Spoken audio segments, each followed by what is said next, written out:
C'est bon d'être dans la présence de Dieu, n'est-ce pas? Nous sommes des pentecôtistes, fiers de l'être. Et nous aimons la présence du Saint-Esprit, nous aimons son ministère. Et nous croyons que l'Église vit l'évangélisation de puissance quand elle est directement reliée au ministère du Saint-Esprit. Alors les titres, je les rappelle, concernant les 2 maxi-books avec son livret à l'intérieur. Donc vous avez un gros livre de près de 400 pages à chaque fois. Donc guérison divine et dynamique opérationnelle pour ce qui touche au domaine général de la guérison divine, la théologie, avec pas loin de 150 témoignages documentés de guérison, de miracles que nous avons vécus dans le monde. On en a vécu des milliers, mais ceux qu'on a pu capter au passage avec des témoignages publics, des vidéos, des courriers, des SMS, des messages que nous recevons parfois, des témoignages par Internet, on a essayé de le documenter avec précision. Le 2e livre, c'est Guérison intérieure et dynamique opérationnelle. Ça touche davantage le côté intérieur de l'être humain. Et en tant qu'évangéliste de Pentecôte, je me suis beaucoup attaché à prêcher l'évangile du miracle et j'ai regretté de ne pas suffisamment prêcher la guérison intérieure. Et je crois qu'il nous faut aussi traiter l'intérieur, vraiment prendre soin du cœur de l'être humain si nous voulons voir plus de guérison dans l'Église. Parce que je crois que bien des souffrances intérieures ont un écho jusque dans le corps, avec les ulcères à l'estomac, les problèmes cardiaques, les problèmes d'asthme, problèmes pulmonaires, problèmes dans les os, etc., qui sont liés aux souffrances intérieures.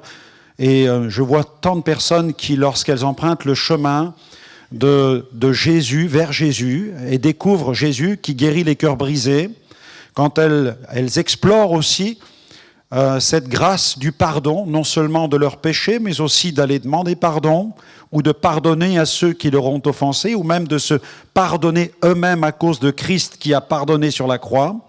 Alors il y a tout un écho glorieux. Autant le péché et la vie que nous vivons dans un environnement déchu peut avoir un écho, je dirais, toxique, négatif à l'intérieur de l'être humain dans l'âme, l'esprit et le corps, autant la grâce a un écho glorieux dans l'être humain, dans l'âme, l'esprit et le corps. Amen. C'est pourquoi prêchons la guérison physique, prêchons la guérison intérieure, prêchons la guérison en parlant de Jésus qui a accompli l'œuvre expiatoire sur la croix, prêchons l'amour du Père. Nous sommes dans une société qui souffre en fait d'un manque de repères et de pères. Et le Père céleste est le véritable repère. Et lorsqu'on trouve le repère divin, notre Père céleste, alors des choses, des œuvres glorieuses aussi se produisent dans le cœur de l'être humain. Donc n'hésitez pas à prier pour cette guérison intérieure, cette guérison physique. Considérez vraiment cette importance, je dirais, globale. Il nous faut considérer globalement l'être humain dans toute sa composition, sa constitution. L'être humain est un esprit habitant un corps et le Seigneur veut s'occuper du corps comme du cœur, comme de cette âme et de cet esprit qui sont dedans. Il y a quelque temps, même un jeune pasteur m'a interpellé en me disant « Mais pasteur, je vois nulle part dans la Bible la guérison intérieure. » Je lui dis « Mais ouvre tes yeux. » Si ouvre tes yeux et regarde de plus près, tu verras que Jésus prêchait et Jésus prenait soin, Jésus manifestait l'amour de Dieu, Jésus s'arrêtait, Jésus touchait, Jésus parlait, Jésus donnait des conseils, Jésus avertissait, Jésus guérissait les cœurs brisés. C'est ce que le prophète a annoncé. Le prophète Ésaïe, il a annoncé concernant le Messie, et même Ésaïe annonce, même on l'appellera Père éternel, et pourtant c'est le Fils de Dieu. Et comme je le disais hier, en tant que Fils, il est sorti du Père, et tout son ministère, il n'a eu de cesse que de parler de son Père. Il annonçait son Père, et le Fils glorifiait le Père, et le Père glorifiait le Fils. Donc, considérez globalement ce glorieux ministère de guérison de Jésus, qui veut se manifester au travers de l'Église. Et si l'Église remplit bien son ministère, alors le ministère de Jésus va se manifester pleinement au travers de l'Église du Seigneur. Et nous allons voir tellement de guérisons dans les églises. Des gens guéris de blessures, des gens guéris physiquement, des miraculés. Nous allons voir la gloire de Dieu se manifester. N'hésitez pas aussi à visiter donc notre site internet sur www.gospelvision-international.com. Vous y trouverez nos émissions de télévision. Nous sommes relayés par plusieurs satellites, donc nous couvrons la majeure partie de l'Afrique. Nous sommes relayés par Jérusalem, via aussi l'Amérique du Nord et aussi la Suisse. Donc nous sommes réalisateurs d'émissions chrétiennes évangéliques, en plus de notre ministère d'évangélistes et aussi de ces tenues de séminaires que nous avons plaisir à participer dans le monde. Donc n'hésitez pas, il y a de nombreuses émissions, de nombreuses thématiques dans lesquelles vous pourrez aussi être édifiés. Dans notre boutique en ligne, vous allez trouver aussi pas mal de livres, mais la commande dont nous vous avons parlé il y a quelques instants, qui est une commande groupée, concerne surtout ces deux titres-là. Donc n'hésitez pas à passer près de la table si ces ouvrages vous intéressent. Alors, depuis ces matinales, nous avons abordé plusieurs points, multiples domaines de guérison, avec le mal existentiel. Quand on annonce l'évangile, finalement, on apporte cette réponse à cette première souffrance dont souffre l'être humain, c'est, avant une souffrance physique, c'est le mal existentiel. Pourquoi j'existe? Pourquoi suis-je sur la terre? Nous avons donc immédiatement évoqué les blessures intérieures, ainsi que la grande diversité des maladies. Si vous l'avez noté hier soir dans ma prédication sur la preuve miraculeuse, publiquement, j'ai cité toute une diversité d'origines de maladies, évoquant les maladies orphelines, les maladies d'origine génétique, les maladies d'origine virale, les maladies qui apparaissent à la suite d'un accident, d'un traumatisme. Il y a toute une grande diversité de maladies. Et ne tombons jamais dans le piège de relier immédiatement la souffrance d'une personne à sa maladie. Ça, c'est une erreur. Et il nous faut être très prudents sur ce point-là, sous peine d'avoir une attitude de jugement à l'égard de quelqu'un. Dans ce domaine-là, soyons extrêmement prudents. On aura l'occasion d'en reparler. On a évoqué aussi l'harassement. Donc, dans ce mot harassement, j'englobe l'oppression satanique, mais aussi les états dans lesquels se trouvent certaines personnes à cause du monde déchu dans lequel nous évoluons. Vous remarquerez qu'autour de vous, il y a bien des gens qui souffrent d'angoisse, de dépression. On parle même aujourd'hui d'un mal moderne qui s'appelle le burn-out. Au Japon, on appelle ça le syndrome de Karoshi. Vous savez, des gens qui sont au bureau, ils travaillent 15, 16, 18 heures par jour et tout à coup, ils déconnectent devant leur ordinateur, ils meurent littéralement devant l'ordinateur, le cerveau s'arrête. Parfois, ils décèdent ou alors le cerveau se met complètement en pause et les gens ne sont plus capables de réfléchir. Et c'est un mal qui est terrible et qui est lié à la société dans laquelle nous sommes. N'y voyons pas immédiatement le diable. On vit dans un monde déchu. Donc le diable accomplit son œuvre oppressive. Il y a le monde déchu dans lequel nous évoluons. Et il y a les pensées charnelles qui font la guerre à notre âme. Chacun est amorcé par ses propres convoitises. Parfois nous disons c'est le diable. Non, c'est aussi ma chair. La chair du péché. Nous sommes dans cette chair du péché dans 8 chapitres. Romains chapitre 1 jusqu'au chapitre 8.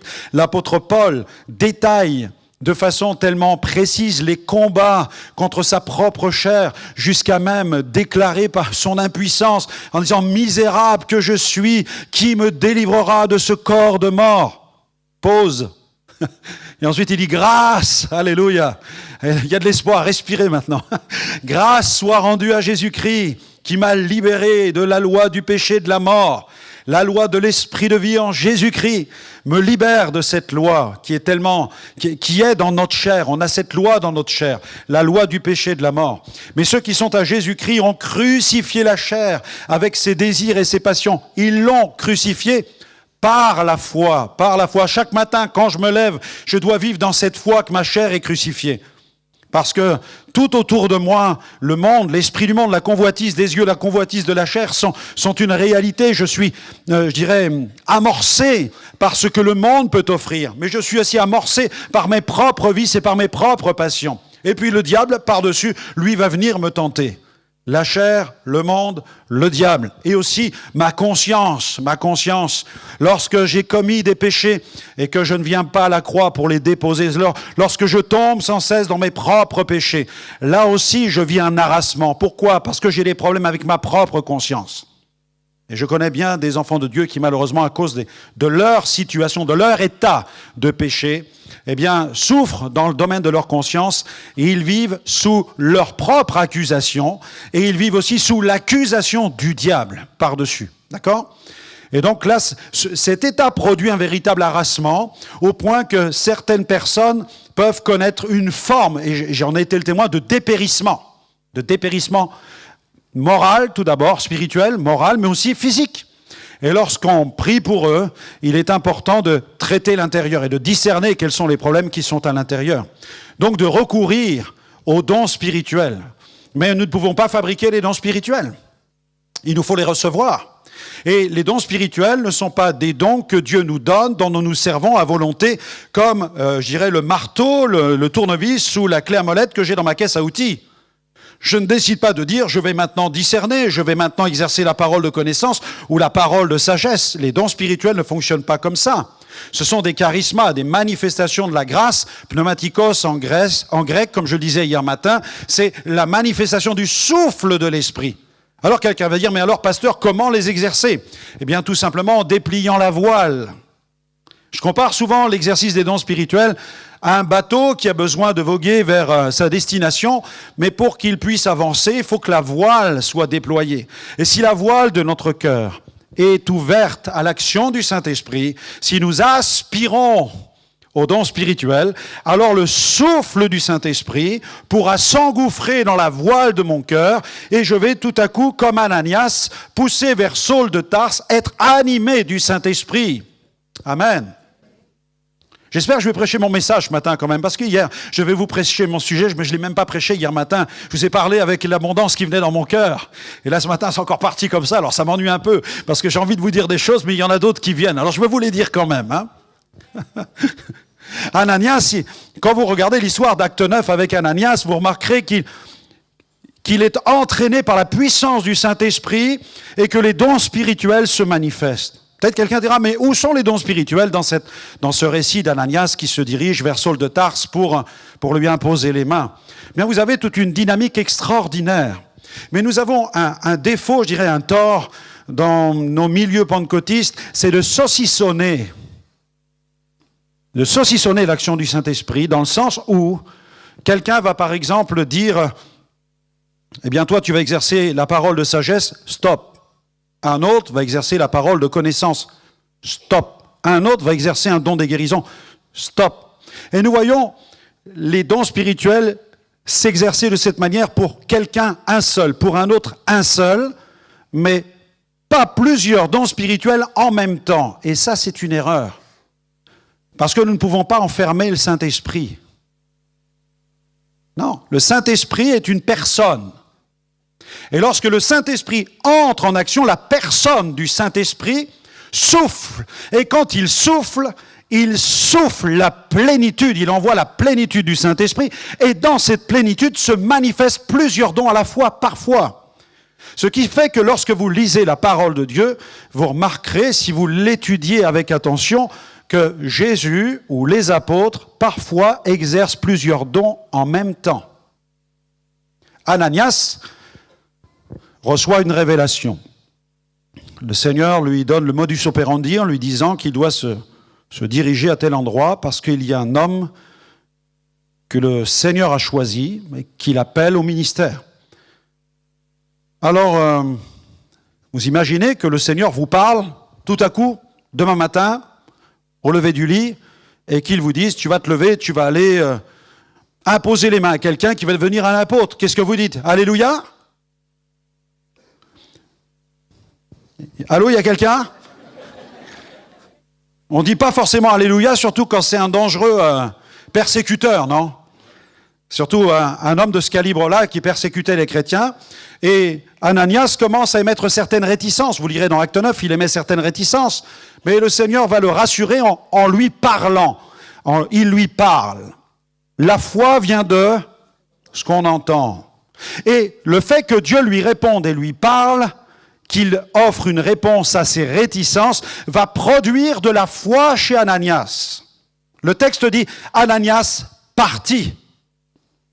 Et le fait qu'il soit parti, c'est la manifestation du don de foi. Vous pouvez écrire dans la marge de votre Bible « don de foi », n'hésitez pas à écrire cela.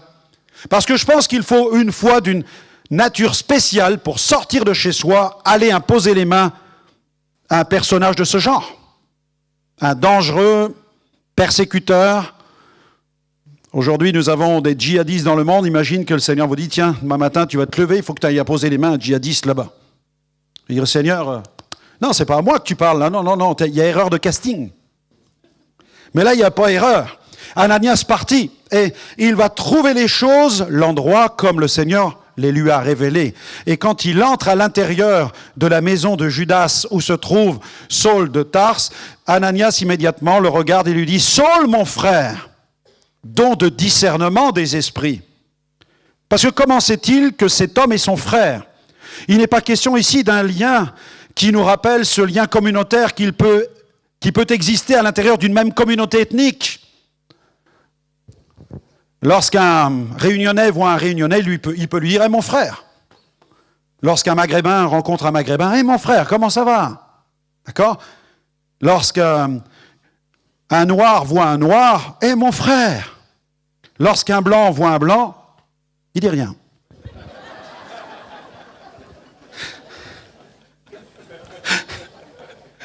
Mais là, il dit, Saul, mon frère. C'est-à-dire qu'il discerne qu'il a en face de lui un homme qui est visité par le Saint-Esprit. Saul, mon frère, on est frère quand on est de l'église de Jésus-Christ.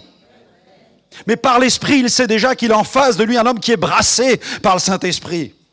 Un homme qui est en train de passer vraiment dans le rouleau compresseur de l'Esprit. Le Seigneur lui dit, car il prie. Et il a eu en vision un homme qui venait lui imposer les mains. Donc il n'y a pas d'erreur de casting.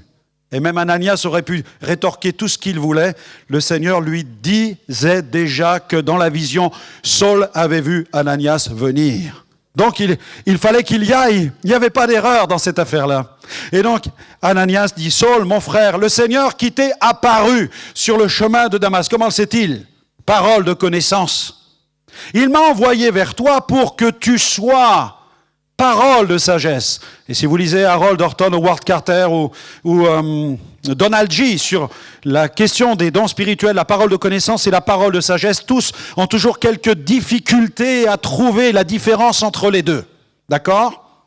Mais là, elle est évidente puisque la première parle d'une chose révélée que seul le ciel connaît. La deuxième nous parle d'une intentionnalité nouvelle. Il m'a envoyé vers toi pour que tu sois, pour que tu fasses, pour que tu deviennes l'apôtre que tu vas être. Donc, voyez, ensuite, il lui impose les mains. C'est pas un pasteur, c'est pas un évangéliste, c'est pas un prophète, c'est pas un apôtre. Non, c'est un chrétien. Plus qu'un chrétien, le disciple nommé Ananias. Dans Acte 9, un disciple nommé Ananias. Voilà le vrai disciple. Le vrai disciple, c'est un pentecôtiste rempli du Saint-Esprit, fondé dans la parole, qui entend la voix de Dieu parce qu'il est en communion avec Dieu. Et Dieu peut lui parler parce que la voile de son cœur est ouverte et le Saint-Esprit peut souffler à l'intérieur. Amen. On n'a pas ici quelqu'un qui joue, qui s'amuse à jouer à l'apôtre, mais on a quelqu'un qui profondément est enraciné dans une relation intime avec le Seigneur Jésus-Christ. Et donc, il lui impose les mains, et à ce moment précis, des écailles tombent de ses yeux, tombent en poussière, il recouvre la vue. Donc, il y a la manifestation du don de guérison. Et je dirais même plus à cet endroit-là, puisque dans un chapitre plus loin, dans les Actes des Apôtres, à un moment, Saul explique et rappelle cet événement. Et quand il rend témoignage, il explique comment il s'est converti. Et il dit, un homme du nom d'Ananias est entré. Il est venu vers moi et il m'a dit, Saul, recouvre la vue. Et là, nous avons le don d'opérer des miracles parce que généralement, ce don s'exerce par l'expression d'une parole d'autorité. Alors que le don des guérisons, généralement, s'exerce par l'imposition des mains seulement. On touche les malades qui sont guéris, mais le don d'opérer des miracles, souvent s'exerce avec une parole. On peut imposer les mains, une parole vient en plus pour faire jaillir cette foi spéciale qui va amener l'infirme à se mettre debout, au boiteux à marcher, à l'aveugle de voir, etc. Donc là, c'est la parole d'autorité. Vous avez donc dans Acte 9, avec un seul disciple, la manifestation de plusieurs dons spirituels qui s'enchaînent. On ne peut donc pas les saucissonner les uns après les autres. Je les ai saucissonnés pour vous faire plaisir. Mais dans la dynamique du Saint-Esprit, c'est avec ce flot de l'Esprit que les dons se manifestent. Alléluia. Donc, aspirez aux dons spirituels. Alors, dans l'Assemblée, il est clair que tout se fait pour l'édification commune, et nous enseignons les dons spirituels à l'intérieur de l'Assemblée, dans l'Église, selon 1 Corinthiens chapitre 12, chapitre 13, chapitre 14, c'est bien dans la parole de Dieu, c'est pour l'Église, pour son édification, mais les dons spirituels et le Saint-Esprit n'est pas enfermé à l'intérieur de l'Église, ou plutôt d'un temple, puisque vous êtes l'Église. Et lorsque vous quittez ces murs, vous êtes encore l'Église. Amen. Et comme vous êtes encore le temple du Saint-Esprit quand vous partez, l'Esprit de Dieu part avec vous. Ça va jusque-là? Vous êtes sûr? Amen. Donc vous êtes une habitation de Dieu en esprit. Et vous êtes une maison spirituelle quand vous êtes ensemble. Mais quand vous êtes ce temple qui évolue dans la ville, vous évoluez avec le Saint-Esprit. Et le Saint-Esprit qui est en vous veut manifester sa gloire au travers de vous. Amen. Et accomplir des œuvres glorieuses. Il le fait dans une pleine, entière, il l'a fait dans une totale mesure avec Jésus, puisqu'il était rempli de toute la plénitude de Dieu, et la Bible nous dit que le Père lui a donné l'Esprit sans mesure. Comprenez? Pouvez-vous imaginer dans un seul corps d'homme, comme Jésus, un homme fait de chair et d'os comme nous, dans lequel habitait toute la plénitude de Dieu? Ce qui veut dire que Jésus, quand il décidait de guérir tous les malades, il le faisait. Parce qu'il était rempli de toute la plénitude de Dieu. Quand il voulait marcher sur l'eau, il marchait sur l'eau. Quand il voulait multiplier des pains, il multipliait des pains. Il était rempli de toute la plénitude de Dieu. Et nous avons reçu de son onction le même Saint-Esprit qui était sur Jésus a été déversé sur nous. Nous avons reçu une mesure de l'Esprit de Jésus. Amen. Alléluia. Et il donne à l'Église des ministères. Éphésiens 4. Des ministères dons de Christ. Des hommes qui sont appelés à manifester un domaine du ministère de Jésus. Des apôtres, des évangélistes, des prophètes, des pasteurs et docteurs. Ils manifestent ces dons. Des prophètes. Dieu soit béni pour tous ces merveilleux ministères. Mais lorsqu'il est question dans Éphésiens 4 des dons ou de la manifestation, souvenons-nous que Paul écrit à l'Église, et quand il parle de cette mesure du don de Christ qui est donné, il parle non seulement des ministères que Dieu donne à l'Église, mais il parle aussi à l'Église pour lui dire, vous avez reçu aussi une part de cette onction.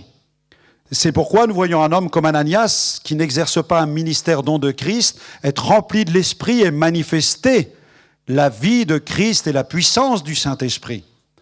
Donc, l'Église est puissante quand elle a de merveilleux ministères remplis, mais elle est puissante lorsqu'elle est entière, lorsque l'Église tout entière se met au travail et annonce le royaume de Dieu. Sinon, l'Église se limite dans son impact dans la société.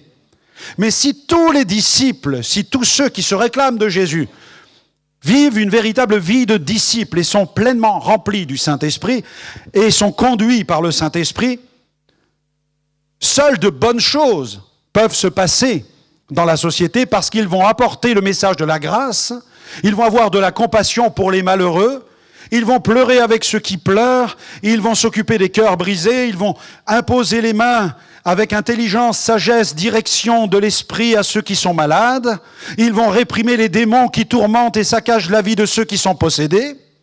Des choses glorieuses vont se produire, ils vont prêcher le salut et permettre à des multitudes de trouver le chemin du salut et recevoir la vie éternelle. Alléluia. Que Dieu soit béni pour cela. Alors nous avons besoin d'un souffle nouveau. Nous avons besoin d'un souffle nouveau dans notre vie. Nous avons besoin d'ouvrir largement la voilure de notre cœur pour que l'Esprit vienne le remplir. On peut avoir vécu des choses glorieuses dans sa vie, un moment bien précis, Dieu soit béni. Mais nous avons besoin sans cesse d'être remplis. C'est ce que Paul dit, soyez remplis du Saint-Esprit. Le simple fait de dire soyez remplis du Saint-Esprit laisse entendre qu'on peut perdre cette plénitude du Saint-Esprit. On ne perd pas le Saint-Esprit, il est en nous. Mais la plénitude du Saint-Esprit doit s'entretenir. Il nous faut demeurer constamment remplis du Saint-Esprit en recherchant la présence de Dieu, en plongeant notre cœur dans la loi parfaite, en y puisant les ressources glorieuses de sa parole, en cherchant sa face, en l'adorant, en le servant. C'est de cette manière que l'Esprit Saint va œuvrer en nous. Regardez dans Acte 4, on va ouvrir la parole de Dieu dans Acte 4. Donc l'harassement, l'infirmité, l'emprise démoniaque, le péché, nous avons vu ces multiples domaines de guérison. Nous allons maintenant entrer dans les multiples vecteurs de guérison. Un vecteur, c'est ce qui sert de support à la transmission d'informations, à la transmission d'un message. On dit de cela que c'est un vecteur, comme la radio, comme la télévision. Même un messager, une personne peut être vecteur, peut servir à transmettre quelque chose. Donc, mais dans l'économie du royaume de Dieu, il est question, quand je parle de vecteur, je parle de l'administration spirituelle, des grâces que nous recevons en tant qu'enfants de Dieu. Le message est le vecteur d'œuvre de puissance. Jésus prêchait la repentance. J'ai lu 2 fois ce texte cette semaine au cours des soirées d'évangélisation. Il prêchait la repentance et des œuvres s'accomplissaient. Les œuvres procèdent du message.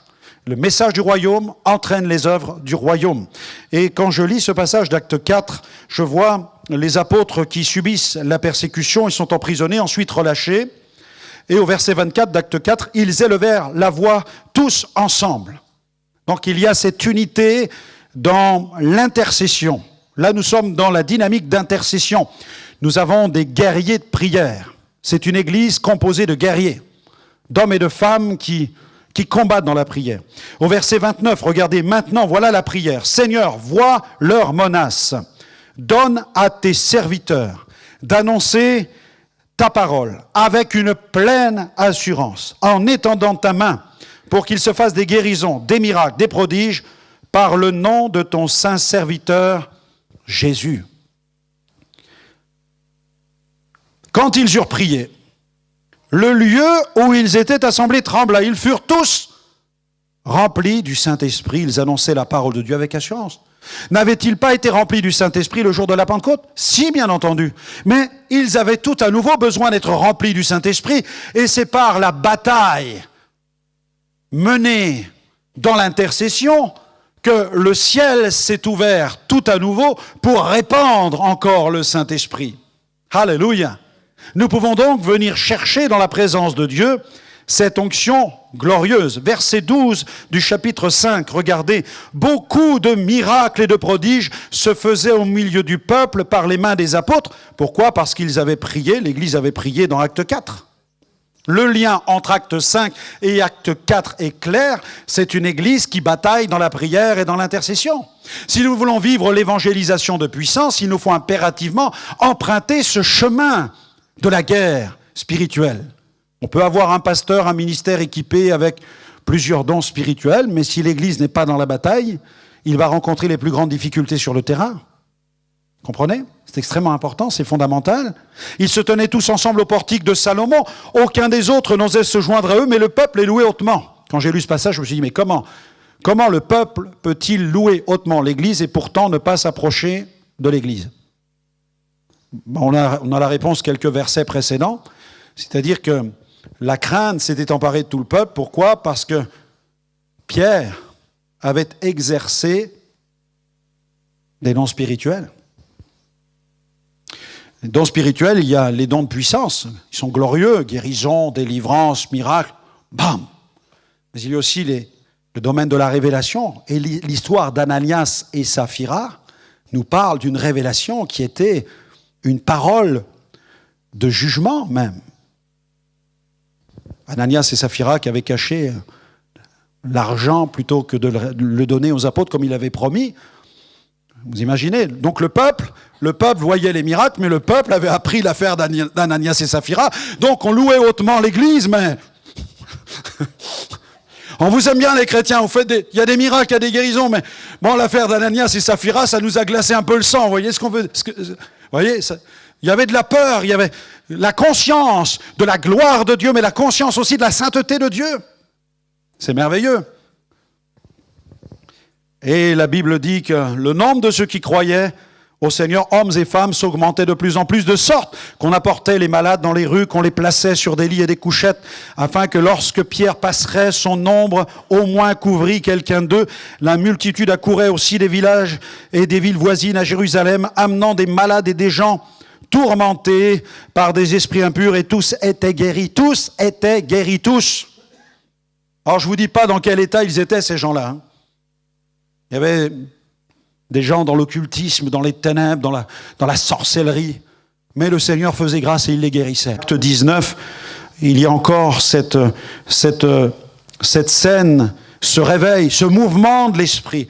On a dans les actes des apôtres des miracles, je dirais, périodiques, des miracles concernant une personne, concernant une famille, et puis on a des rencontres de Dieu sur des villes.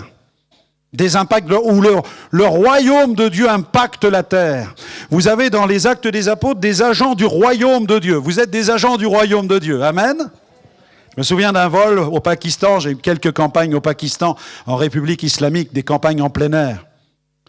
Là, ici, c'est des campagnes qui sont... On est content, on est quand même dans un contexte apaisé. On bénit le Seigneur pour cette liberté que vous avez de prêcher l'évangile ici. Mais quand vous êtes au Pakistan, vous avez 15 à 20 000 personnes, avec des talibans, avec des femmes qui ont la burqa, etc., dans des contextes où les menaces vous parviennent aux oreilles, où les menaces circulent parmi les pasteurs, on sait que certains menacent l'événement d'évangélisation. Vous avez l'armée qui est là pour vous protéger, les militaires avec la Kalachnikov qui ceinturent tout le périmètre pour que la campagne se passe paisiblement. C'est un contexte qui est tendu, mais on voit le royaume de Dieu qui impacte la terre. C'est vraiment le royaume de Dieu qui impacte la terre. Vraiment, dans la campagne d'évangélisation, des choses puissantes s'opèrent. Donc ça, c'est quelque chose qui est vraiment extraordinaire. Et Dieu rencontre des villes, Dieu rencontre des pays. Et au chapitre 19, pendant qu'Apollos était à Corinthe, Paul, après avoir parcouru les hautes provinces de l'Asie, arriva à Éphèse, ayant rencontré quelques disciples, et leur dit « Avez-vous reçu le Saint-Esprit quand vous avez cru ?» Ils lui répondirent « Nous n'avons même pas entendu dire qu'il y ait un Saint-Esprit. » Il est un agent du royaume. Il est un agent. Et vous êtes des agents du royaume. Et dans ce vol vers le Pakistan, je me souviens de cet avion. J'ai eu l'occasion de prendre pas mal d'avions dans ma vie, mais c'est la première fois que j'ai vu un Boeing traverser le Pakistan en rase-motte à tel point qu'on aurait presque pu cueillir des fleurs. Je me demandais si on n'allait pas s'écraser, mais bon, ça volait quand même. Et avant de monter à l'intérieur de l'avion, il y avait une pancarte en bas, une grande pancarte avec il y avait des armes automatiques, des Kalachnikov, et toutes ces armes étaient barrées, et c'était marqué « Vous n'avez pas le droit de les amener avec vous dans l'avion ». Bon, ça m'a rassuré. D'accord ? Et en montant à l'intérieur de l'avion, j'avais mon billet d'avion, et avec l'humidité dans l'air, toute l'encre était en train de se détacher. Mais l'hôtesse ne s'est pas vraiment inquiétée, vous voyez. Et elle regardait mon nom, elle voyait mon numéro de siège, et puis elle me dit « Mais quel est votre nom ?» Puis elle le cherchait. Et puis, mon nom était à moitié effacé. Alors, elle a regardé le siège, et puis, elle a lu le numéro du siège, c'était marqué 007. Elle me dit, c'est quoi votre nom? J'ai dit, Bond, James Bond. J'ai dit, mademoiselle, je suis un agent du royaume de Dieu. Et j'ai pu l'évangéliser pendant tout le vol. Mais nous sommes vraiment des agents du royaume, hein? Et Paul, il dit, avez-vous reçu le Saint-Esprit quand vous avez cru? Nous n'avons même pas entendu dire qu'il y ait un Saint-Esprit. De quel baptême avez-vous donc été baptisés? Ils répondirent du baptême de Jean. Alors Paul dit, Jean a baptisé du baptême de repentance, disons au peuple de croire en celui qui venait après lui, c'est-à-dire en Jésus. Sur ces paroles, ils furent baptisés au nom du Seigneur Jésus, donc plongés dans l'eau. Lorsque Paul leur eut imposé les mains, le Saint-Esprit vint sur eux. Et ils parlèrent en langue et prophétisèrent. Ils étaient environ 12 hommes. Ensuite, Paul entra dans la synagogue où il parla librement. Pendant 3 mois, il discourut sur les choses qui concernent le royaume de Dieu, s'efforçant de persuader ceux qui l'écoutaient. Mais comme quelques-uns restaient endurcis et incrédules, décriant devant la multitude la voix du Seigneur, il se retira d'eux, sépara les disciples et enseigna chaque jour dans l'école d'un dénommé Tyrannus. Cela dura 2 ans, de sorte que tous ceux qui habitaient l'Asie, juifs et grecs, entendirent la parole du Seigneur. Dieu faisait des miracles extraordinaires. Pas simplement des miracles, mais des miracles extraordinaires par les mains de Paul. Donc il imposait les mains. Au point qu'on appliquait sur les malades des linges ou des mouchoirs qui avaient touché son corps et les maladies les quittaient, les esprits malins sortaient. Vous imaginez l'onction de l'esprit qui est sur l'apôtre et Dieu même apporte sa bénédiction sur les tissus qui ont pu toucher son corps. Quelques exorcistes juifs ambulants essayèrent d'invoquer sur ceux qui avaient des esprits malins le nom du Seigneur Jésus en disant « Je vous conjure par Jésus que Paul prêche ». Ceux qui faisaient cela étaient 7 fils de Séva, juifs, l'un des principaux sacrificateurs. L'esprit malin leur répondit « Je connais Jésus, je sais qui est Paul, mais vous, qui êtes-vous » Et l'homme dans lequel était l'esprit malin s'élança sur eux, se rendit maître de tous deux et les maltraita de telle sorte qu'ils s'enfuirent de cette maison nus et blessés. Et on voit plus bas tous ceux qui avaient pratiqué les arts magiques publiquement venir déclarer ce qu'ils ont fait et détruire tous les objets d'occultisme par le feu. Donc nous avons ici la manifestation du souffle de Dieu, de la gloire de Dieu. Nous avons besoin d'un souffle nouveau. Nous avons besoin de voir cette gloire se manifester. Et la parole de Dieu met en évidence plusieurs vecteurs de cette puissance de Dieu. Nous découvrons ici l'apôtre Paul qui enseigne derrière la chaire de Tyrannus, qui est un maître en philosophie. Et cet homme qui est un philosophe a écouté attentivement, il a entendu parler de Paul à tel point qu'il ne craint pas de partager sa chaire de philosophie avec l'apôtre Paul. Vous avez différents domaines de la science, comme celui de la physiologie qui nous parle de la science du corps. Je pense à la psychologie qui nous parle de la science de l'âme. La philosophie qui nous parle de cette science de la pensée. L'ontologie qui nous parle de la science de l'existence. Mais là, nous avons un philosophe qui cède la chaire à un apôtre qui, lui, enseigne la pneumatologie, la doctrine concernant le Saint-Esprit, la doctrine concernant le royaume de Dieu.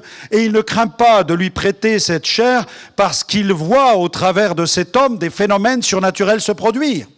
Des phénomènes qui défient la raison, qui défient l'intelligence, qui défient la pensée. Le philosophe est interpellé face à la manifestation de ce royaume invisible qui se traduit par des phénomènes dans le domaine de la matérialité, dans le domaine matériel, puisque les linges apportent la guérison. Vous imaginez la réalité du royaume de Dieu. Il est question maintenant de la réalité de la présence tangible de Dieu. Dieu veut se manifester de façon tangible. Il est capable de le faire. Et il veut le faire au point que les miracles deviennent même extraordinaires. Alors, je suis stupéfait de voir combien il est difficile pour les chrétiens parfois de croire aux miracles. Et ils croient plus facilement à la puissance du diable qu'à la puissance de Dieu. Mais nous sommes appelés non seulement à croire que Dieu est capable de faire des miracles, mais nous devrions croire qu'il est capable d'en faire même des extraordinaires. Amen. Afin que le royaume se manifeste et que des multitudes trouvent le chemin du salut. Nous allons voir plusieurs vecteurs de cette évangélisation de puissance. Le premier, je l'ai appelé l'onction du Saint-Esprit. L'onction du Saint-Esprit. Pierre et Jean étaient des agents oints, Paul était un agent oint. Et nous voyons même à l'entrée du temple ce boiteux de naissance qui est là. Vous connaissez Acte 3, cette scène où ils vont être l'instrument de la guérison de cet homme. Ont-ils prêché? Non. Pas encore. Ils vont prendre cet homme par la main, le mettre debout, avant même que la prédication ne retentisse. Ce n'est qu'à la suite du miracle qu'ils vont prêcher. Souvent, nous prêchons et ensuite nous prions pour les malades. Mais dans les Actes des Apôtres, on peut voir l'un comme l'autre. La prédication, la prière pour les malades, ou la prière pour les malades et la prédication. Parce que les deux fonctionnent ensemble. L'un entraîne l'autre, l'autre entraîne l'un. Parce que le royaume de Dieu ne consiste pas seulement en parole, mais il doit consister aussi en puissance. Et les deux fonctionnent ensemble. Je me souviens de cette scène au Burkina Faso, je monte à l'intérieur de l'avion, il faisait une chaleur torride à l'intérieur de l'appareil, il était resté sur le tarmac certainement plusieurs heures, et le pilote était seulement en train de faire tourner les moteurs pour faire fonctionner la climatisation, et je passe à l'intérieur, dans l'allée centrale avec ma petite valisette pour aller la mettre dans l'espace à bagages, et alors que je suis en train de la glisser, je jette un coup d'œil à droite et j'aperçois le steward, il était trempé de sueur, ruisselant de sueur, ses yeux étaient fixés sur moi, et dans ma tête je me dis, mais... qu'est-ce qu'il a? Qu'est-ce qui se passe? Et tout à coup, il se précipite dans l'allée, il s'arrête en face de moi, il me dit, qui êtes-vous? Qui êtes-vous? Je dis, pourquoi, monsieur? Il me dit, qui êtes-vous? Et là, j'ai compris que le royaume de Dieu était en train de se manifester. Il y avait tous les passagers autour de moi, ils se demandaient ce qui arrivait au steward. Et je dis, je m'appelle Franck Alexandre, j'étais le fils d'une sorcière, je lui dis. Et tout le monde regarde. Mais qu'est-ce que c'est que cette affaire-là? Je suis prédicateur de l'évangile, j'annonce la bonne nouvelle dans le monde. Jésus sauve, Jésus guérit, Jésus libère. J'annonce l'évangile dans l'avion. Et le steward, ruisselant de sueur, tout tremblant comme cela, il me dit, mais quand vous êtes passé près de moi, une puissance m'a percuté. Et je viens vers vous. Et il me dit, ma femme est possédée, monsieur. Ma femme est possédée, je cherche de l'aide depuis plusieurs semaines. Je ne trouve personne pour libérer ma femme. Cet homme habitait en métropole. Je lui dis, écoutez, on va régler l'affaire de votre femme. Venez me voir pendant le vol. Et pendant le vol, il venait me voir sans cesse à mon siège. On discutait ensemble et j'ai pu lui donner l'adresse d'un pasteur en France qui s'est occupé d'aller prier pour sa femme qui était possédée. Mais mes amis, seul le Saint-Esprit est capable d'orchestrer cela. Soyons remplis du Saint-Esprit. L'onction du Saint-Esprit est avec nous. Un autre témoignage, je me trouvais en Suisse et cette nuit-là, le Saint-Esprit m'a réveillé et j'ai eu une vision. Je voyais un corps humain, un corps très clair avec des brasiers, des feux, des foyers qui touchait ce corps humain aux articulations, aux jointures. Partout, le feu embrasait ce corps. Le matin, j'arrive dans le temple où je devais prêcher l'évangile, et puis j'étais assis sur le devant, et le pasteur donne quelques paroles de salutation. Les membres de l'assemblée continuaient à entrer, et il commence à donner quelques paroles en encourageant tous ceux qui sont là, en leur disant que le Seigneur va leur faire du bien, qu'il est le Dieu qui guérit, et tout à coup, une personne prend la parole, et elle dit, pasteur, oui, c'est vrai ce que vous dites.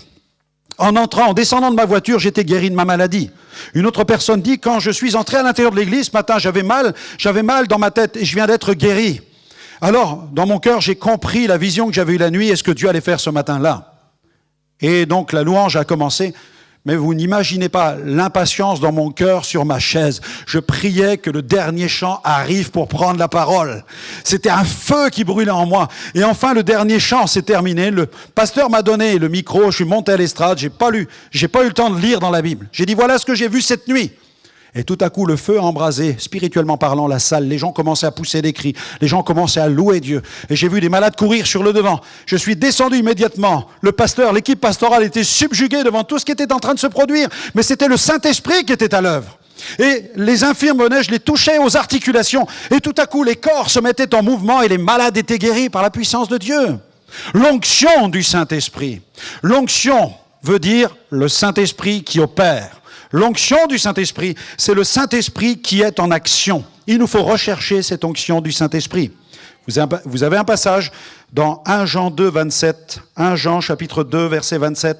Regardez dans votre Bible. 1 Jean 2, 27. Pour vous, l'onction que vous avez reçue de lui demeure en vous. Amen. Et vous n'avez pas besoin qu'on vous enseigne, mais comme son onction vous enseigne toutes choses et qu'elle est véritable et qu'elle n'est point un mensonge, demeurez en lui selon les enseignements qu'elle vous a donnés. L'onction demeure en vous. Comprenez ceci. Quand quelqu'un vient à Jésus, quand quelqu'un reçoit le royaume de Dieu, le Christ comme Sauveur et Seigneur, l'onction du Saint-Esprit vient en lui. Nul ne peut devenir un chrétien sans l'onction du Saint-Esprit. Elle vient en nous. Acte 1, verset 8. Vous recevrez le Saint-Esprit, il viendra sur vous et vous serez mes témoins. L'onction en moi, c'est pour moi. L'onction sur moi, c'est pour les autres. Dans Acte 19, le Saint-Esprit vint sur eux. Vous avez plusieurs termes dans la parole de Dieu. Je pense à erkomai, Acte 19, verset 6. L'Esprit vint, l'Esprit tomba, ou l'Esprit vint sur. Vous avez un autre passage qui dit « épipito », c'est-à-dire avec Corneille, etc. Le texte veut dire « l'esprit se rua ». Vous avez déjà vu une mêlée de rugbymen? Ils se ruent sur le ballon. Donc ils viennent sur le ballon. Quand l'esprit vient et descend sur nous, il se rue sur nous. Donc quand vous passez sous une mêlée de rugbymen, je ne vous le souhaite pas, bien entendu. C'est comme un train qui vous passe dessus, surtout si les All Blacks sont en train de passer là. Là, vous avez votre tête qui est imprimée dans le gazon. Vous avez un souvenir, c'est pas l'avenue à Los Angeles avec votre empreinte digitale, c'est votre tête qui est dans le gazon. Donc les rugbymen sont passés, ils se sont rués sur vous. Et quand l'Esprit vient sur nous, c'est vraiment l'empreinte du ministère de Jésus qui vient sur nous. Amen. Et il nous faut donc l'accueillir, le Saint-Esprit. Déplier la voile de notre cœur et recevoir cette onction merveilleuse. Deuxième point, il y a cette dimension d'autorité. Donc il y a l'onction du Saint-Esprit, il y a aussi l'autorité. Dans Luc 10, verset 30, regardez dans votre Bible, Luc 10, verset 30, Jésus dit, Luc 10, verset 13, pardon. Oh non, je me trompe là.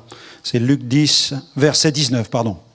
Luc 10, verset 19, Jésus dit à ses disciples, « Voici, je vous ai donné le pouvoir de marcher sur les serpents et les scorpions, et sur toute la puissance de l'ennemi, rien ne pourra vous nuire. » Je suis stupéfait par ces chrétiens qui viennent me voir, « Pasteur, priez pour moi. » Qu'est-ce qui se passe? Écoutez, une voyante vient de s'installer au-dessus de chez moi. Elle vient de prendre un appartement, je ne dors plus la nuit. Je dis, ma sœur, c'est la voyante qui ne devrait plus dormir la nuit. Où est votre autorité?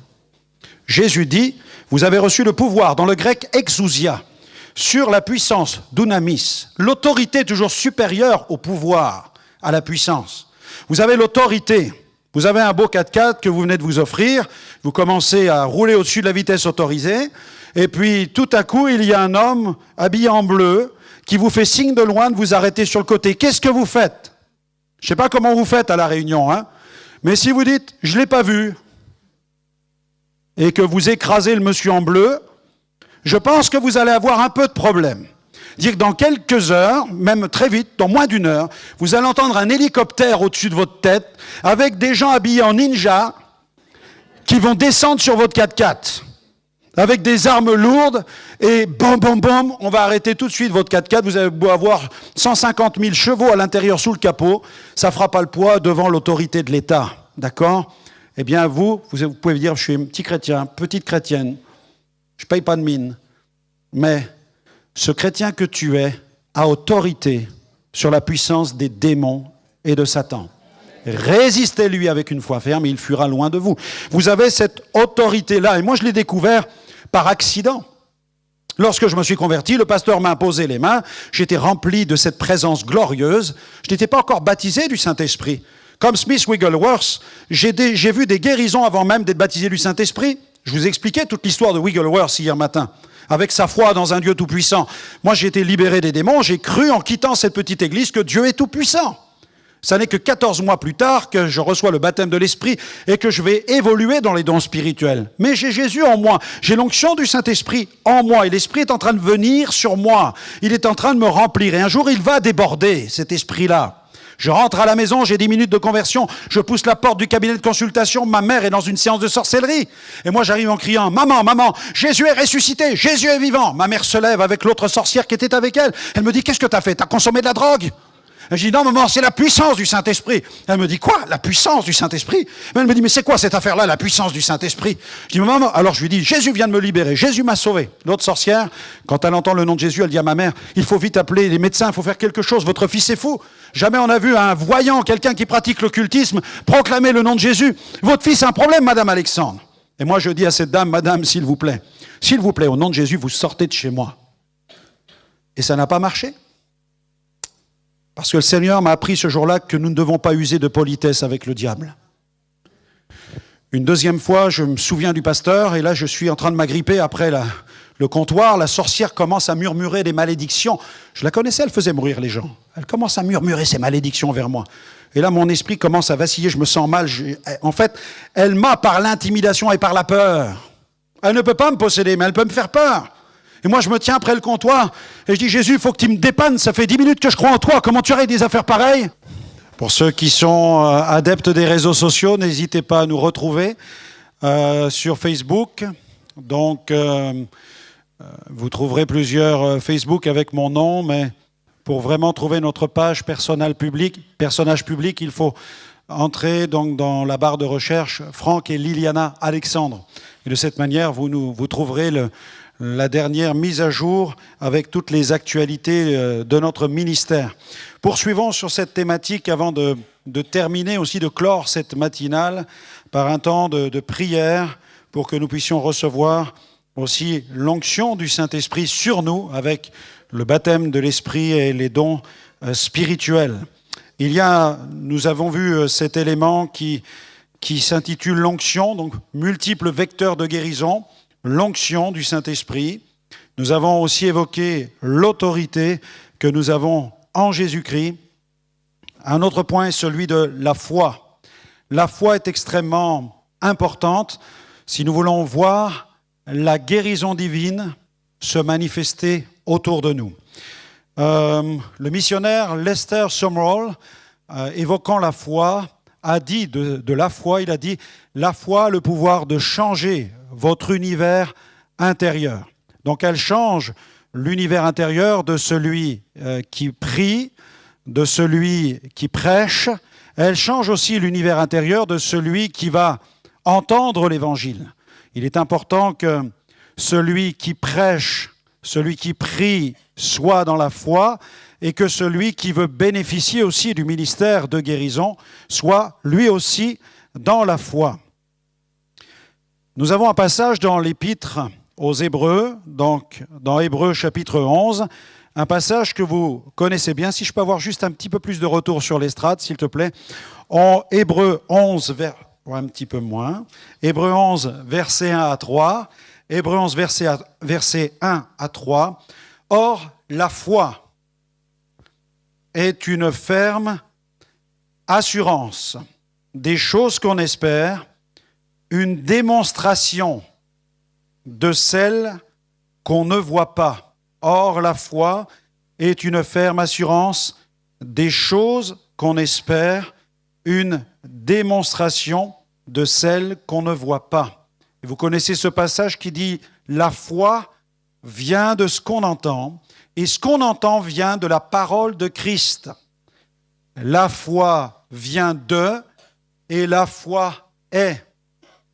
Pour que la foi soit, il faut qu'elle vienne de. Et il faut qu'elle vienne donc de la parole de Dieu. C'est la parole de Dieu qui va produire la foi. Il est important que nous croyions en la parole de Dieu. C'est extrêmement important. Bosworth, qui était un revivaliste, et l'auteur de Christ, the Healer, vous trouverez ce PDF pour ceux qui lisent l'anglais, c'est un PDF sur la guérison divine qui se trouve sur Internet. Il dit, voilà ce qu'il écrit, certains disent, si un tel est guéri, je croirai à la guérison divine. Alors lui, il ajoute, mais pourquoi ne pas dire alors, si un tel est sauvé, je croirai au salut de Dieu. Nous ne devons pas croire en fonction des expériences des uns et des autres, même si elles fortifient notre foi, mais en fonction de Dieu. Donc, comme je le disais au début de ce séminaire, en fonction de Dieu, c'est-à-dire de sa nature. Dieu est médecin. Il est Adonai Rapha, l'Éternel qui guérit. Et en fonction de sa parole, c'est ce que dit Bosworth, en fonction de sa parole, la Bible. Donc, la parole de Dieu nous enseigne et nous montre que Dieu est un Dieu qui guérit, mais la nature même de Dieu fait que nous devons croire que Dieu est un Dieu qui guérit. Alors, au-delà de tous les débats théologiques qui se concentrent souvent entre pentecôtistes et cessationnistes sur Ésaïe 53, les uns défendant que dans l'expiation accomplie par Jésus, il y a le pardon de nos péchés, la guérison de nos maladies, d'autres dénoncent cet enseignement, déclarant que la portée de ces paroles est davantage spirituelle, évoquant la guérison des douleurs liées à nos péchés dans notre cœur, la guérison de notre âme à cause du péché, mais non pas la guérison physique. Certains dépensent une énergie folle pour essayer de convaincre leurs assemblées, leurs congrégations, que Dieu ne peut pas s'occuper de leur corps. Ils ont la foi pour enseigner le peuple et lui dire « Vous avez raison de croire en Jésus, mais croyez surtout qu'il ne peut pas vous guérir physiquement. » Voyez, le sens de la négation de l'œuvre expiatoire accomplie par Jésus, cette pensée va carrément à l'encontre d'un Dieu qui est bon, d'un Dieu qui est amour, d'un Dieu qui est bienveillant, et cela va à l'encontre même du ministère de Jésus, car tout au long de son ministère, Jésus a guéri. Et il aurait très bien pu venir simplement prêcher le salut de l'âme et de l'esprit en disant « Mais soyez réconciliés avec le Père, vos péchés seront pardonnés, le corps doit retourner à la poussière, vous êtes malade, vous êtes infirme, c'est normal, vous êtes des pécheurs, restez dans l'état où vous êtes. » Mais quand Jésus guérissait, il les guérissait tous.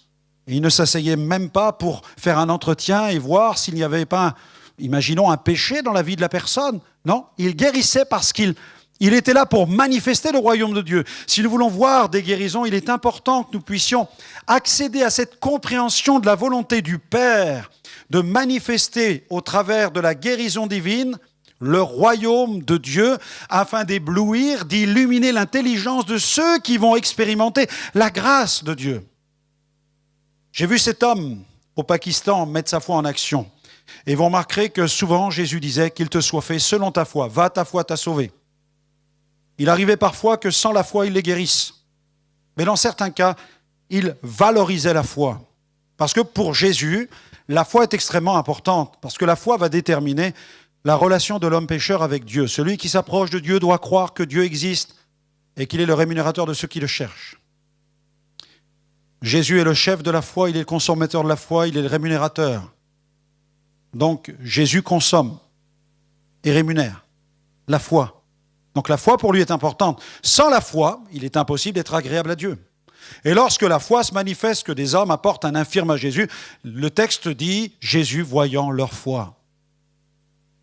Lorsqu'il voit quelqu'un qui se met en mouvement pour toucher le bord de son vêtement, il voit cette foi, qu'il te soit fait selon ta foi. Va, ta foi t'a guéri.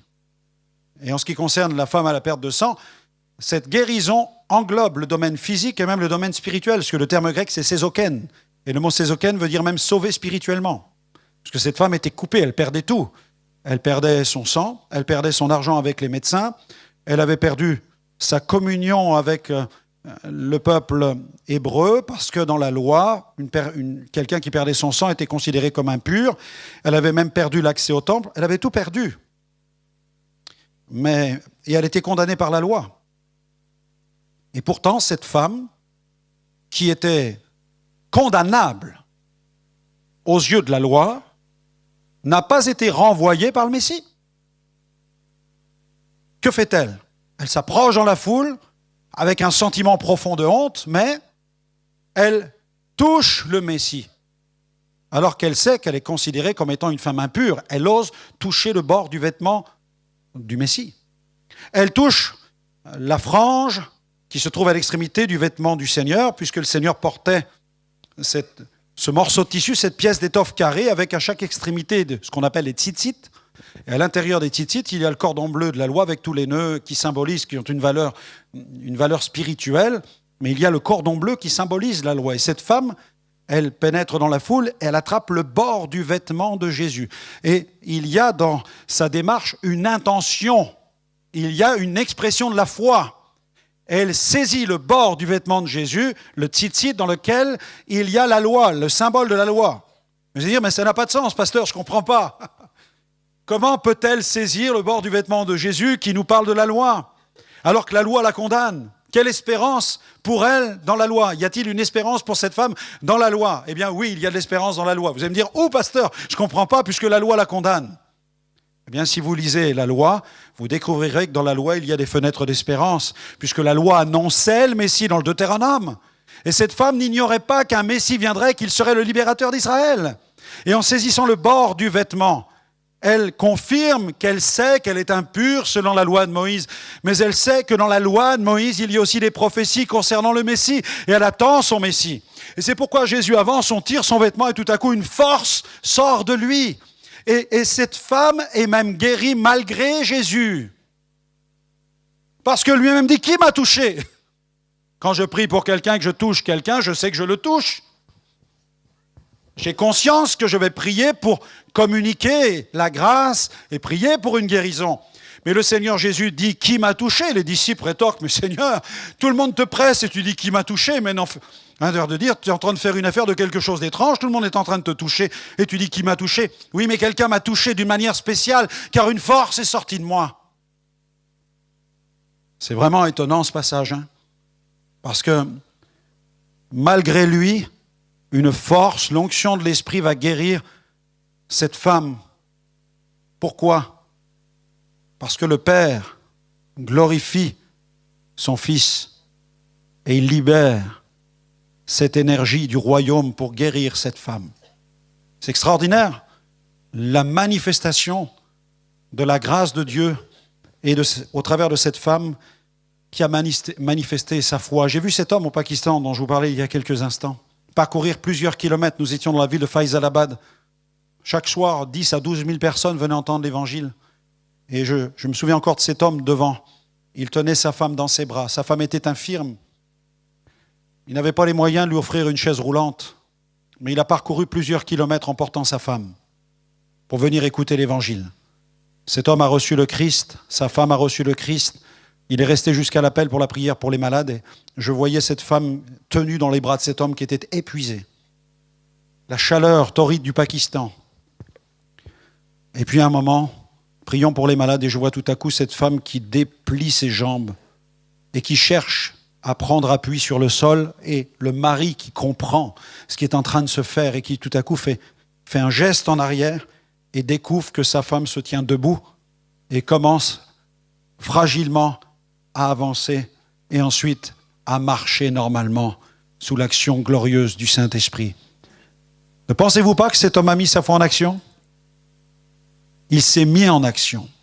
Il a bougé, il a mis sa foi en action pour que le royaume de Dieu se manifeste et soit une bénédiction pour son épouse. Il est vraiment le Dieu des miracles. Dans Jacques chapitre 1er, verset 6, il est dit, nous allons lire ce passage d'ailleurs, dans Jacques, regardez dans votre Bible,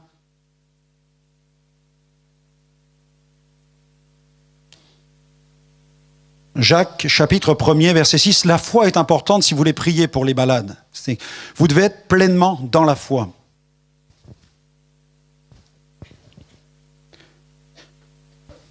Il est question de la sagesse, et le texte dit, mais si quelqu'un veut la sagesse, donc, qu'il la demande avec foi, sans douter. Car celui qui doute est semblable au flot de la mer, agité par le vent et poussé de côté et d'autre, qu'un tel homme ne s'imagine pas qu'il recevra quelque chose du Seigneur. C'est un homme irrésolu, inconstant dans toutes ses voies. Amen. Quand vous voulez prier pour un malade, priez avec une foi pleine. Priez avec une foi entière, avec une pleine compassion. Même si vous soupçonnez que la foi de la personne pour laquelle vous priez peut-être n'est pas sincère, ou peut-être que cette personne a commis des péchés d'occultisme, des abominations, etc., soyez-vous dans la foi. Ce qui importe, c'est votre état de cœur, c'est ça qui compte. L'analyse de l'état de cœur de la personne qui est en face de vous, finalement, cela ne vous regarde peu pour le moment. Ce qui est important, c'est que vous priez dans la foi. Parce que si vous n'êtes pas dans une foi pleine et entière quand vous priez pour un malade et que vous avez au-dedans de vous, dans votre conscience, une retenue, vous n'êtes pas dans la foi. Donc ça, c'est un point qui est extrêmement important, que j'ai dû régler aussi dans mon propre ministère, c'est d'y aller franchement quand je prie pour quelqu'un, même si je ne vois pas de miracle. Bosworth nous dit, nous ne devons pas croire en fonction des expériences des uns et des autres, mais en fonction de Dieu, de sa parole. Il dit, allez-vous rejeter la doctrine de la sanctification sous prétexte que beaucoup de membres d'Église ne sont pas sanctifiés? Allez-vous arrêter de prier pour les malades tout simplement parce que tous les malades ne sont pas guéris? Allez-vous arrêter de prier pour le salut des hommes parce que certains refusent d'être sauvés? Il est en train de mettre le doigt justement sur les incohérences dans le domaine de nos raisonnements. Et il dit, je continuerai à prêcher tout l'évangile, même si je ne devais plus jamais voir un seul homme sauvé ou guéri. Tout simplement parce que c'est la parole de Dieu qui le déclare. Donc soyez pleinement entiers, soyez dans une compassion totale, dans une foi totale, lorsque vous priez pour quelqu'un, lorsque vous imposez les mains à quelqu'un. Jésus guérissait tous ceux qui venaient à lui et il ne s'asseyait pas pour faire un examen de conscience et vérifier si un tel ou un tel respectait toute la loi de Moïse. Vous ne le voyez pas dans les Écritures faire ça, jamais, jamais. D'accord ? Obéissons donc à la parole. Selon Marc 16, ils imposeront les mains aux malades et les malades seront guéris. Dans 1 Jean 5, 14, regardez ce passage. Dans 1 Jean chapitre 5, 1 Jean 5, verset 14.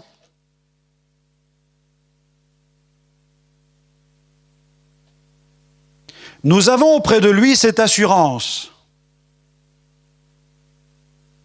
que si nous demandons quelque chose selon sa volonté, il nous écoute. Et si nous savons qu'il nous écoute, quelque chose que nous demandions, nous savons que nous possédons la chose que nous lui avons demandée. Amen. Voyez l'infirme de Bethesda. Visiblement, l'état de santé de cet homme était lié à des péchés qu'il avait commis. On est d'accord. Mais Jésus ne lui fait pas une leçon de morale. Il le guérit. Pourquoi ? Parce qu'il manifeste la grâce.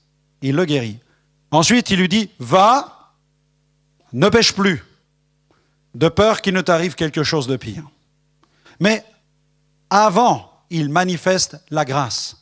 Donc, quand vous voulez prier pour quelqu'un, que ce soit un chrétien, que ce soit un ami, un voisin, ne commencez pas à vous poser la question, est-ce qu'il y a des choses qui déplaisent à Dieu dans sa vie ?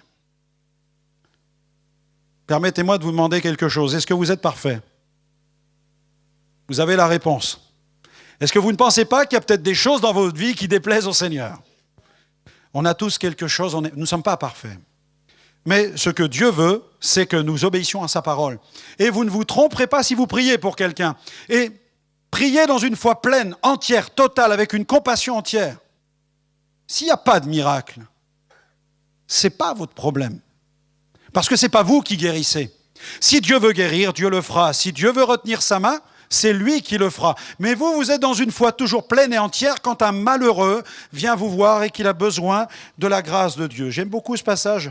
Regardez dans Job chapitre 6, verset 14. Et je pense que ça va vous faire du bien. Et moi, ça m'a beaucoup aidé dans le ministère de guérison. Parce que quand vous êtes évangéliste et que vous avez 200, 300, 400 personnes qui viennent pour la guérison, vous ne savez pas à qui vous avez affaire en bas. Alors, des fois, je me disais, comment je vais prier pour lui, pour elle ? Alors, il y a ce que je ressens, il y a ce que la personne m'envoie comme message par son attitude, par ce qu'elle est. Et à un moment, il faut dire, stop, on arrête avec ça. On prie avec une foi pleine, entière, totale. Après, c'est l'affaire de Dieu. Mais la Bible, le Seigneur m'a parlé par cette parole. Il m'a dit, celui qui souffre a le droit à la compassion de son ami, même quand il abandonnerait la crainte du Tout-Puissant. Même quand il abandonnerait la crainte du Tout-Puissant. Que Dieu nous aide à manifester cette grâce. Moi, j'ai appris une chose, c'est qu'il nous faut bénir. Bénissez. Vous ne vous tromperez jamais. Bénissez. Après l'affaire du péché, l'affaire de la discipline, eh bien, vous allez la régler comment ? Si vous priez pour quelqu'un et vous savez que derrière, c'est un chrétien, peut-être il y a peut-être des péchés derrière qui sont à l'origine de sa maladie. D'ailleurs, pour le dire, il faut que vous en ayez la preuve. Seul Dieu le sait vraiment. Seul Dieu le sait vraiment. Mais ce que vous pouvez faire, c'est après avoir prié pour la personne avec une foi pleine, entière, en sa faveur, parce que la Bible dit dans Job 6, 14, celui qui souffre a le droit à la compassion de son ami. Et en plus, si c'est un frère, c'est plus qu'un ami, c'est un frère. Ou une sœur, c'est plus qu'une amie. Même quand il abandonnerait la crainte du Tout-Puissant, comment vous allez régler cela si il y a, par exemple, du péché dans sa vie? Eh bien, pour moi, la guérison, c'est Christ. Jésus est la guérison. Donc, vous allez vous asseoir ensuite avec la personne et vous allez prendre du temps avec elle pour lui prêcher Christ. Vous allez donc lui prêcher sa personne. Vous allez parler de la personne de Jésus. Vous allez donc profiter de cette situation, de ce moment que vous avez avec votre frère ou votre sœur en Christ, ou la personne de votre quartier que vous êtes en train d'évangéliser, et vous allez prendre du temps avec elle pour lui parler de Jésus. Parce que le but de la guérison, le but du ministère de guérison, c'est d'amener les âmes à Christ, le sauveur de leur âme. Pourquoi? Parce que les guérisons sont temporelles. Le salut est éternel. Et votre but n'est pas simplement d'atteindre l'objectif que le corps d'une personne aille mieux, mais que son âme soit sauvée de la condamnation et que cette personne bâtisse et construise une relation personnelle avec Dieu. Donc vous allez lui prêcher Christ, vous allez lui parler de Jésus et vous allez lui exposer son message, vous allez parler de la repentance, des péchés. Vous allez parler avec elle du renoncement aux œuvres mortes.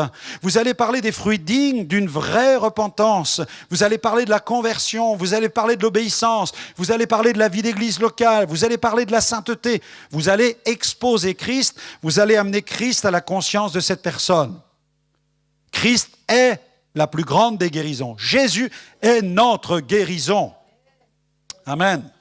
Donc, vous amenez Christ à la conscience de la personne, sa personne, la personne de Christ, le message de Christ, et en même temps, son œuvre à la croix, ses promesses, sa présence avec elle. La personne doit inviter Christ dans sa vie. Donc, c'est tout un domaine de la foi. Donc là, c'est la question qui touche à la foi du malade. C'est la question qui touche à la foi de celui qui prie pour le malade. La foi du malade doit être dynamisé, maximisé, et la foi de celui qui prie, qu'il soit évangéliste, qu'il soit pasteur, qu'il soit disciple, sa foi doit être entière. Parce que si vous commencez à prier pour quelqu'un en vous disant « mais est-ce que je peux prier pour sa guérison ou pas ?» c'est fini, vous n'êtes pas dans la foi. Donc, soit vous le faites ou vous ne le faites pas. Mais si vous le faites, soyez dans une foi totale, dans une foi entière. Et si vous le faites et que dans votre conscience, vous avez compris que cette personne a besoin de comprendre certaines choses, vous allez lui adresser des mises en garde. Comme Jésus l'a dit à l'infirme, « Va maintenant, ne pêche plus, de peur qu'il ne t'arrive quelque chose de pire. » Donc là, c'est notre devoir après d'avertir ceux qui vivent dans le péché. Ça, c'est notre devoir. C'est notre mission de le faire. D'accord? Donc l'un des véhicules de la guérison, c'est aussi la foi. Quatrième point, il y a l'imposition des mains maintenant. On va parler de l'imposition des mains parce que là aussi, je crois que le Seigneur désire communiquer des grâces au travers de l'imposition des mains. Dans Marc 16, regardez dans votre Bible, dans Marc 16, verset 17. Marc 16, verset 17.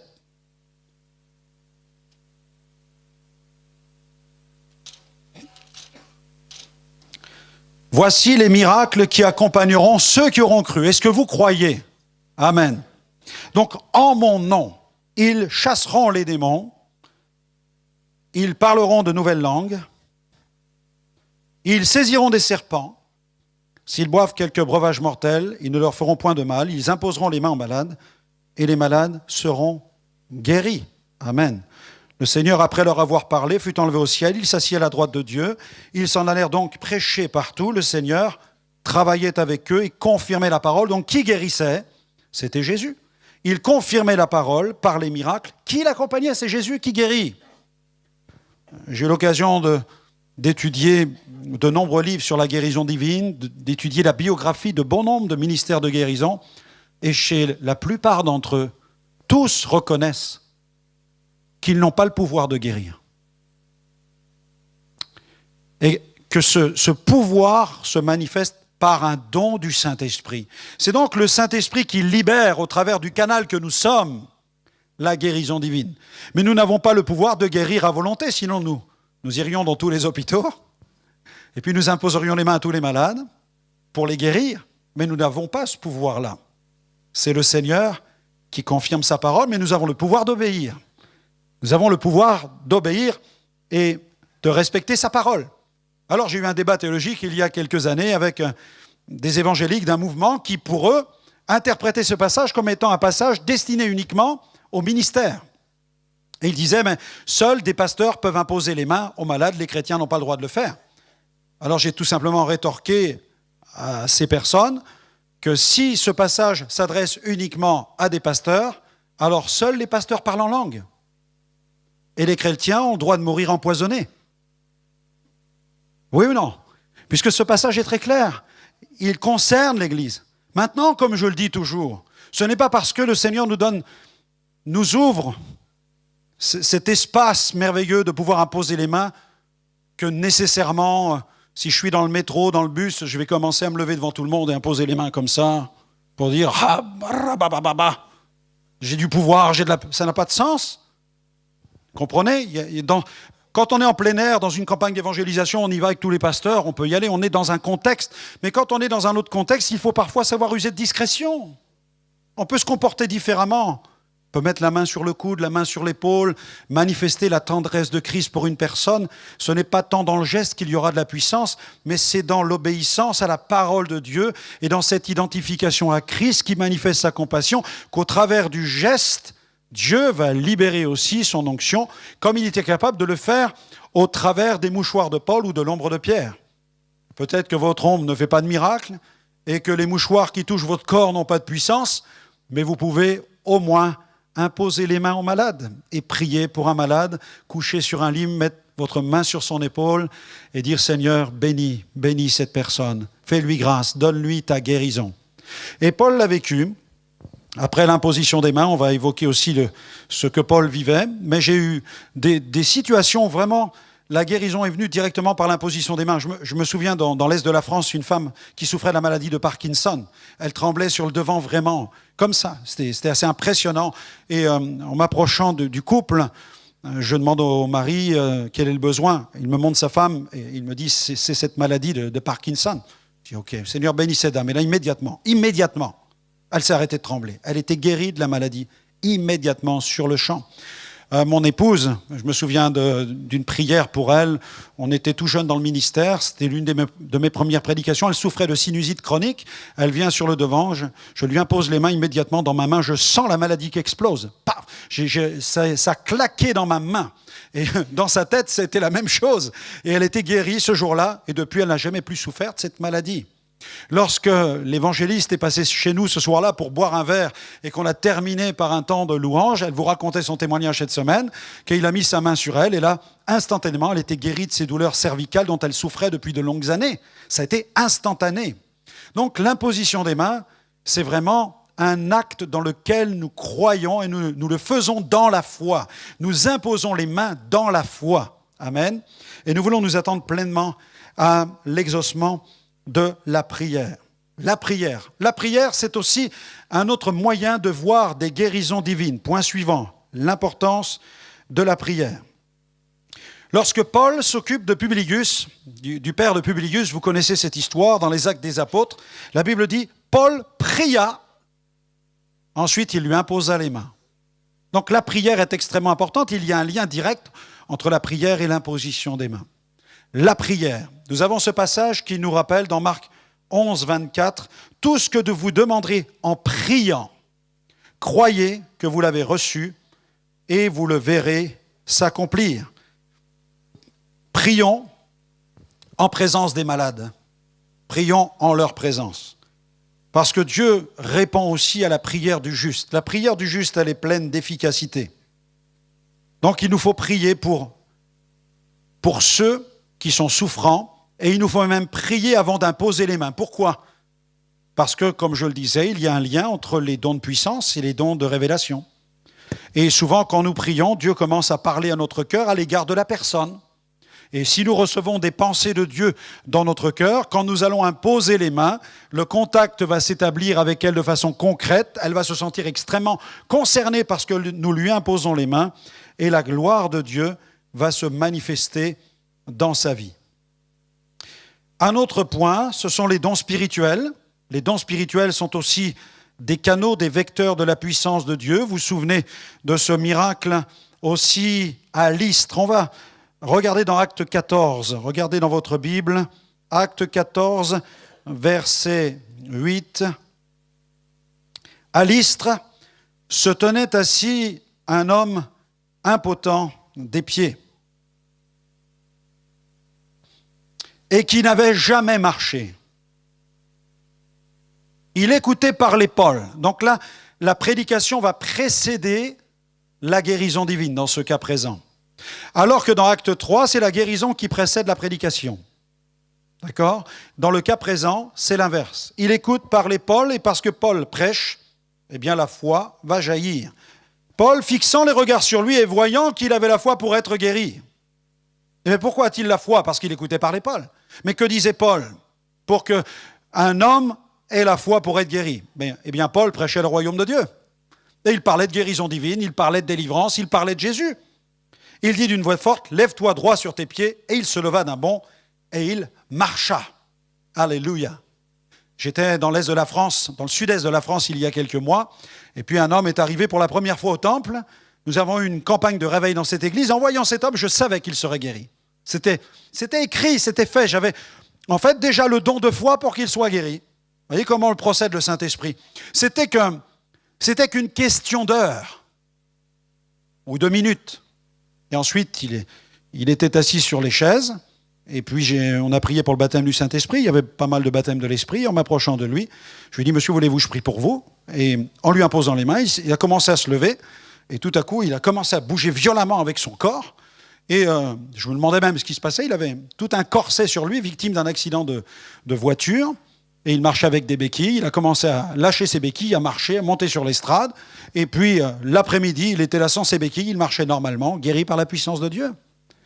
Mais le Seigneur donne le don de foi, il donne de discerner ce qui va se produire. Ensuite, on donne une parole d'autorité pour que la personne reçoive son miracle. Les dons spirituels se mettent en mouvement. Il prêchait le royaume de Dieu et la foi a jailli. Les témoignages aussi sont aussi des moyens de communiquer la guérison divine dans l'Église ou dans les campagnes d'évangélisation. Regardez dans Marc 5, dans votre Bible, Marc 5. On a parlé tout à l'heure de cette femme atteinte d'une perte de sang. Marc 5, verset 27. Ayant entendu parler de Jésus. Marc 5, verset 27.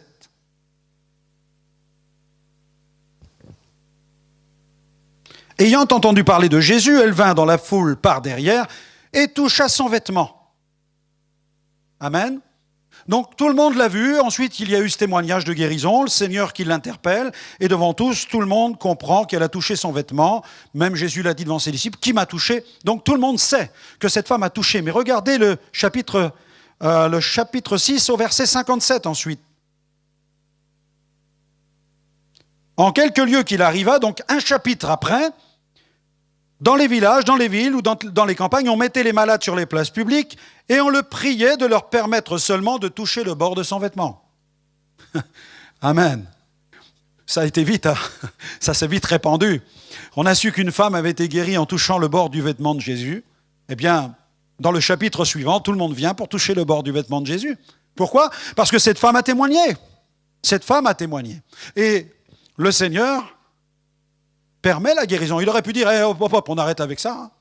Il aurait pu dire, non, non, hein. On m'a touché une fois mon vêtement, elle est guérie, maintenant on arrête de reproduire ce genre de geste, je vais vous imposer. Non, il les laisse. Vous voulez être guéri en me touchant ? Allez-y, touchez-moi. La miséricorde de Dieu, touchez le bord de mon vêtement. D'accord ? Regardez on a un autre passage que j'ai noté ce matin, dans Acte 28, une autre scène, comme quoi les témoignages sont importants.